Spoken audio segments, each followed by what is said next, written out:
Hello साथीहरू नमस्कार। म चाहिँ आज खुट्टाको कुर्कुचा फुट्ने समस्याको समाधानबारे केही सानो उपयोगी घरेलु उपचारको बारेमा चाहिँ भिडियो बनाएको छु। लास्टसम्म हेरेर साथ दिनुहोला। म आफैले पनि यो सफा गर्ने तरिका चाहिँ हजुरहरूलाई देखाउने छु अनि हजुरहरूले पनि त्यसरी नै यो तरिका चाहिँ अपनाएर आफ्नो खुट्टा सफा गर्न सक्नुहुनेछ। अनि यो चाहिँ नुन हो, साल्ट, अनि यो चाहिँ तातो पानी तताउँदैछु। मैले अलरेडी पानी चाहिँ तातिएर रेडी भइसक्यो साथीहरू। अनि के साथीहरू, सुरुमा यस्तो एउटा आरी लिने, यो नुन चाहिँ 2-3 चम्चा चाहिँ लाउने, अनि अघि यो तताएको पानी चाहिँ यसमा लगाउने साथीहरू। अब यसमा चिसो पानी थपेर मनतातो बनाउने। यसमा सेम्पू लगाउने साथीहरू।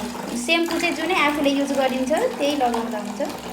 सेम्पू लगाउने, यसमा चाहिँ सेम्पू, नुन, मनतातो पानी भयो, तातो चिसो पानी युज गरेर अब यस्तो फिज आउँछ यसको। अब हेर्नु होला है साथीहरू। अब यसमा चाहिँ खुट्टा डुबाउने साथीहरू। यसरी खुट्टा डुबाउने, भिजाएपछि मजाले यो चाहिँ भिज्छ। यो जति पनि यस्तोमा यो नरम हुन्छ कि साथीहरू, यो कडा भएर फुट्ने हो नि त।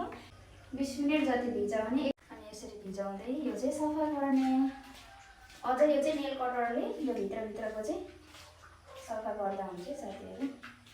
कहिलेकाहीँ धेरै हिँडेर खुट्टाको पैताला दुख्ने समस्या हुन्छ नि साथीहरू, त्यो बेला पनि यो विधि अपनाउनु भयो भने धेरै आराम मिल्छ। यसरी खुट्टा सफा गरिसकेपछि चाहिँ आफूसँग जे एभाइलेबल छ त्यही मोइस्चराइजर चाहिँ युज गर्न सक्नुहुन्छ साथीहरू। मसँग चाहिँ यो छ, अर्को चाहिँ सकियो कि यो चाहिँ एकदमै नर्मल हुन्छ। अनि यो भ्यासलिन युज गर्दा पनि हुन्छ साथीहरू। यस्तो भ्यासलिन चाहिँ यस्तोतिर सट्ट लाउने अनि यस्तो यो गर्ने कि साथीहरू, मसाज गर्ने। यसरी मसाज गर्न सक्नुहुन्छ साथीहरू। यो भ्यासलिन मात्रै नभएर तपाईँहरूले चाहिँ एलोभेरा पनि युज गर्न सक्नुहुनेछ साथीहरू। एलोभेराले एकदमै नरम स्मुथ बनाउँछ अनि खुट्टा चाहिँ फुट्दैन साथीहरू। यो चाहिँ भ्यासलिन हो, मैले चाहिँ भ्यासलिन युज गरेँ। मेरो चाहिँ यहाँ यो पहिला मेरो यो सबै फुटेको थियो कि साथीहरू, अहिले पनि यस्तो छ। पहिला चाहिँ यो मेरो सबै फुटेको थियो यता, अनि मैले चाहिँ खालि यसरी नै सफा गर्दै आल्मन्डको मोइस्चराइजर युज गरेर निको भएको है साथीहरू। हजुरहरूले पनि एकचोटि ट्राई गर्नुहोला। अनि अब कसैको चाहिँ धेरै रगत आउने गरी फुट्ने हुन्छ नि त, त्यो समस्या